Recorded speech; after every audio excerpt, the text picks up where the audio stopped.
এক দশক পরে বাংলাদেশের কর্পোরেট কালচারকে আপনি কোথায় দেখেন? আমি মনে করি যে আমাদের অনেক সম্ভাবনা। আমাদের বড় সম্ভাবনাটা হচ্ছে we have lots of people. এটা যেন মানে একটা জাস্ট পপুলেশন না হয়, এটা জনশক্তি হয়। এখন এটা করতে হলে আমাদের কিছু কাজ করতে হবে। বাট আমি এখানে আমাদের যে সুযোগটা আছে, যে চতুর্থ শিল্প বিপ্লবের কথা বলছি, এখানে আমাদের কোম্পানিগুলো, আমাদের অনেক বিজনেস এখানে আসছে।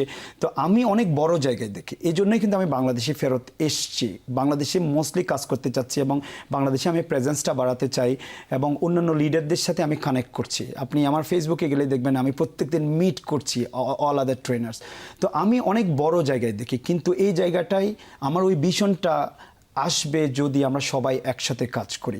আমাদের অনেক সম্ভাবনা, আমরা অনেক কিছু করতে পারি। আর আমাদের ইয়াং পিপলদেরকে দুটো জিনিস দেন, একটা হচ্ছে যে 24 আওয়ার্স ইলেকট্রিসিটি আর internet with computer. They are amazing.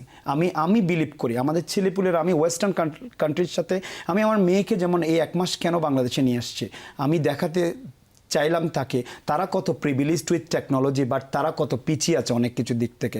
যে এখানের ছেলেপুলেরা ছোটোখাটো একটা জিনিস পেয়ে, একটা কম্পিউটার পেয়ে, এটা পুরনো কম্পিউটার পেয়ে দে আর ডুইং অ্যামেজিং।